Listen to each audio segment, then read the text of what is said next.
नमस्कार मंडळी, श्री स्वामी समर्थ. आपल्या हिंदू धर्मामध्ये येणारा प्रत्येक सण उत्सव आपण अगदी आनंदाने आणि उत्साहाने साजरा करतो. त्यापैकीच एक सण म्हणजेच होळी. मराठी महिन्याचा शेवटचा महिना फाल्गुन आणि या महिन्यातील पौर्णिमेला येणारा हा सण म्हणजेच होळी. देशभरात विविध ठिकाणी हा सण साजरा करण्याची परंपरा पद्धत वेगळी पण तितकीच खास आणि आकर्षक. पहिल्या दिवशी होलिका दहन होतं आणि दुसऱ्या दिवशी एकमेकांवर रंग उडवून रंगाची होळी खेळली जाते, ज्यालाच आपण धुलीवंदन असं म्हणतो. होळीला शिमगा असं देखील म्हटलं जातं. तसेच भगवान शंकरांची लीला याला शिवशिमगा असं देखील म्हटलं जातं. दृष्ट प्रवृत्ती, वाईट अमंगल विचार यांचा नाश करून चांगली वृत्ती, चांगले विचार अंगी बाळगावे हा या सणामागील उद्देश. होळीनिमित्त पुरणपोळी, रंग, धुलवड या सगळ्याचे आकर्षण तर असतेच.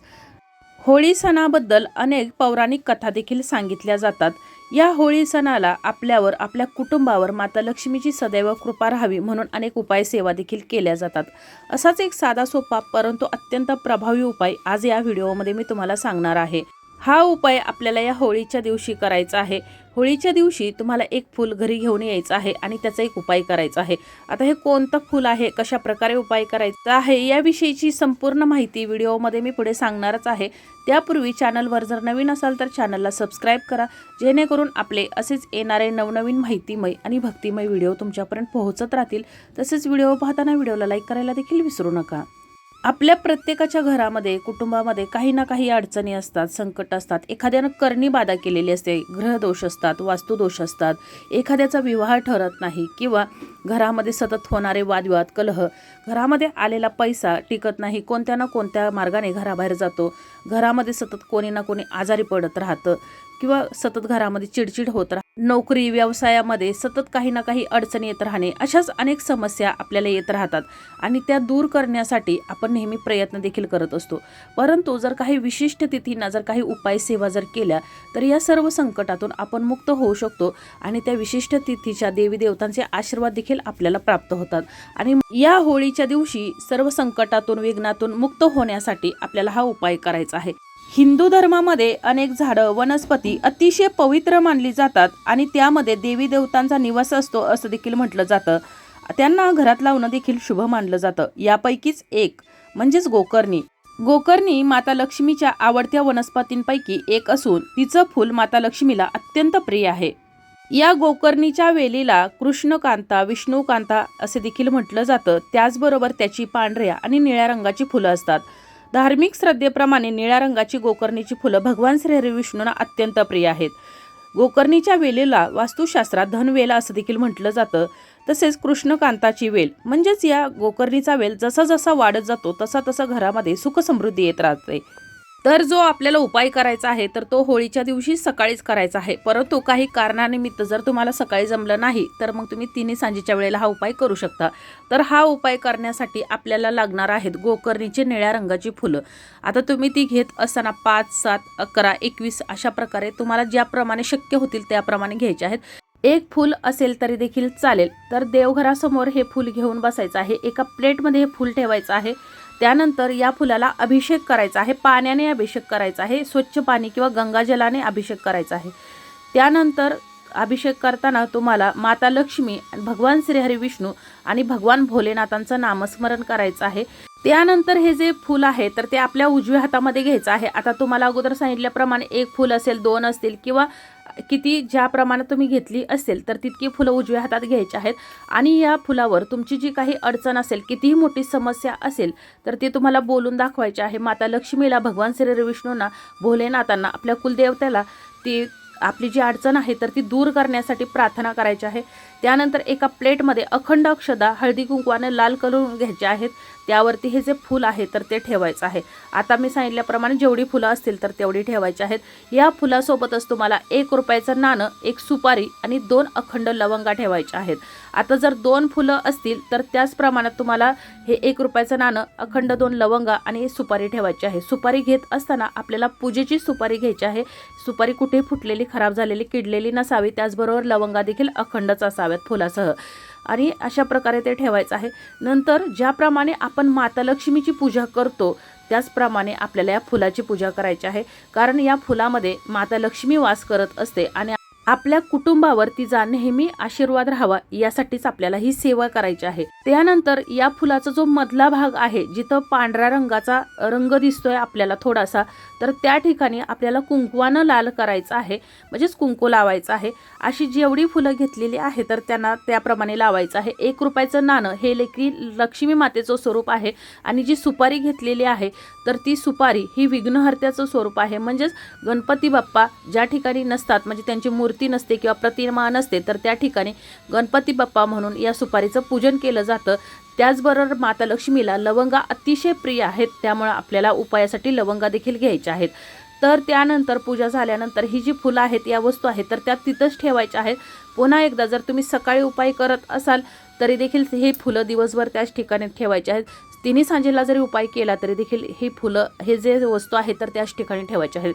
होळीच्या दुसऱ्या दिवशी रंगपंचमी येते, ज्यालाच आपण धुलीवंदन असं देखील म्हणतो।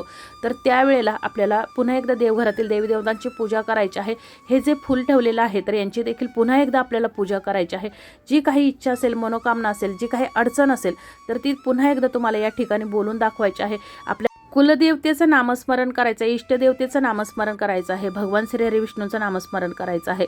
आणि त्यानंतर ही जी फुलं आहेत तर त्यापैकी 1 फूल उचलायचं आहे, 1 रुपयाचं नाणं, 1 सुपारी, 2 अखंड लवंगा आणि ज्या अक्षदा ठेवलेल्या आहेत तर त्यातील मोजून 11 अक्षदा आपल्याला घ्यायच्या आहेत।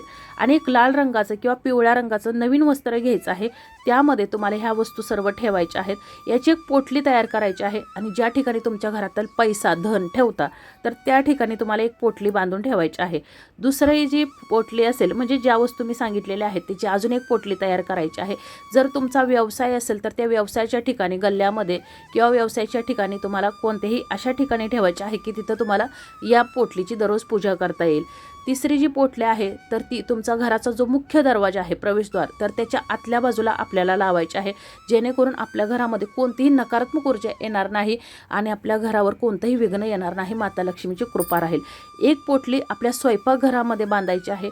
अशा पोटल्या करून तुम्हाला बांधायच्या आहेत। ज्या ज्या ठिकाणी तुम्हाला नकारात्मकता जाणवत असेल तर त्या ठिकाणी ठेवायची आहे। आता जर तुम्हाला एकच फूल जर मिळालं असेल तर मग तुम्हाला याची पोटली तयार करून आपल्या देवघरामध्ये स्थापन करायची आहे, म्हणजे देवघरातच ठेवायची आहे। आणि दररोज सकाळ संध्याकाळ पूजा करताना या पोटलीची पूजा करायची आहे। आता जर तुम्हाला होळीच्या दिवशी हा उपाय जरी करणं शक्य होत नसेल तर तुम्ही गुरुवारी, शुक्रवारी, मंगळवारी किंवा सोमवारी हा उपाय करू शकता। अगदी साधा सोपा उपाय आहे, परंतु अत्यंत प्रभावी उपाय आहे आणि तुमच्या घरावर, कुटुंबावर जी काही विघ्न आहेत तर ती दूर होणार आहेत। त्याचबरोबर गोकर्णीची फुलं जर तुम्हाला जास्त प्रमाणात जर भेटत असतील तर तुम्ही ती भगवान भोलेनाथांच्या मंदिरामध्ये जाऊन शिवलिंगावर अर्पण करायचे आहेत, ज्यामुळे तुमच्यावर, कुटुंबावर जी काही विघ्न आहेत, संकट आहेत किंवा कर्णीबाधा असेल, ग्रहदोष असेल, वास्तुदोष असेल तर ते सर्व काही दूर होण्यास यामुळे मदत होणार आहे। आणि म्हणूनच दर सोमवारी जर तुम्ही अर्पण केली तर अतिशय उत्तम। आणि जर तुम्हाला दर सोमवारी शक्य नसेल तर ज्या वेळेला तुम्हाला ही फुलं मिळतील त्यावेळेला तुम्हाला शिवलिंगावर अर्पण करायचे आहेत। तर अशा प्रकारे तुम्हाला ही होळीच्या दिवशी सेवा करायची आहे। होळीला पौर्णिमा असते आणि पौर्णिमा तिथी ही माता लक्ष्मीला समर्पित आहे। त्याचबरोबर वाईटावर विजयाचं प्रतीक म्हणून आपण ही होळी साजरी करत असतो। आपली जी संकटं आहेत, आपल्यावरची जी विघ्न आहेत तर ती दूर व्हावीत म्हणून या दिवशी अनेक उपाय केले जातात, त्यापैकीच हा एक उपाय आहे। आता हे जे गोकर्णीचं फूल आहे किंवा गोकर्णीचा जो वेल आहे तर तो लावताना तो वास्तुशास्त्रानुसार आणि काही नियमांचं पालन करूनच लावायचे आहेत। आता याविषयीचा देखील व्हिडिओ आपल्या चॅनलवर अपलोड झालेला आहे की गोकर्णीचा वेल कोणत्या दिशेला लावावा, वास्तुशास्त्रानुसार गोकर्णीचा वेल लावण्याचे जे काही नियम आहेत तर त्याविषयीची माहिती त्या व्हिडिओमध्ये तुम्हाला संपूर्ण मिळून जाणार आहे। तर जरी तुम्हाला जर गोकर्णीचं एकच फूल मिळालं असेल तर तुम्ही त्याची देवघरामध्ये पूजा करायची आहे, किंवा जर तुमचा घराचा मुख्य दरवाजा आहे तर त्याच्या वरच्या चौकटीच्या वर तुम्ही बांधू शकता, किंवा तुमच्या तिजोरीमध्ये जरी ठेवलं तरी देखील चालेल।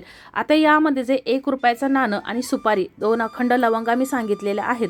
तर तुम्ही जर एखाद्या महत्त्वाच्या कामासाठी जात असाल किंवा तुमचं जर एखादं काम पूर्णच होत नसेल तर त्यावेळेला ही जी सुपारी आहे तर ती तुमच्या सोबत ठेवायची आहे। काम पूर्ण झाल्यानंतर पुन्हा त्या सुपारीचा अभिषेक करायचा आहे आणि या पोटलीमध्ये बांधून ठेवायचं आहे। आता माता लक्ष्मीला आपण ज्या वस्तू अर्पण करतो तर त्या अखंडच असायला हव्यात, कारण माता लक्ष्मीला अखंड वस्तू अत्यंत प्रिय आहेत आणि आपण कोणतीही सेवा, कोणताही उपाय करताना अखंड फळाच्या प्राप्तीसाठीच आपण तो उपाय सेवा करत असतो। आणि जर आपल्याला जर अखंड फळ प्राप्त व्हावं असे वाटत असेल तर उपाय करताना देखील अखंड वस्तूच घ्यायला हव्यात। त्याचबरोबर कोणतीही सेवा, कोणताही उपाय करून नुसते चालत नाहीत, तर त्याला मेहनतीची देखील तितकीच जोड असायला हवी। तर अशा प्रकारे आपण आज होळीच्या दिवशी गोकर्णीच्या फुलाचा उपाय कशा प्रकारे करायचा आहे, कोणत्या ठिकाणी हे फूल ठेवायचं आहे आणि कोणती सेवा करायची आहे याविषयीची माहिती जाणून घेतलेली आहे।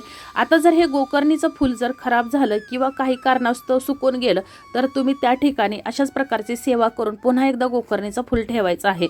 तर अशा प्रकारे आपल्याची माहिती, आजचा हा व्हिडिओ तुम्हाला कसा वाटला कमेंट करून जरूर कळवा। माहिती आवडली असेल तर व्हिडिओला लाईक करा, चॅनलला सबस्क्राईब करा आणि हा व्हिडिओ जास्तीत जास्त शेअर करा। धन्यवाद।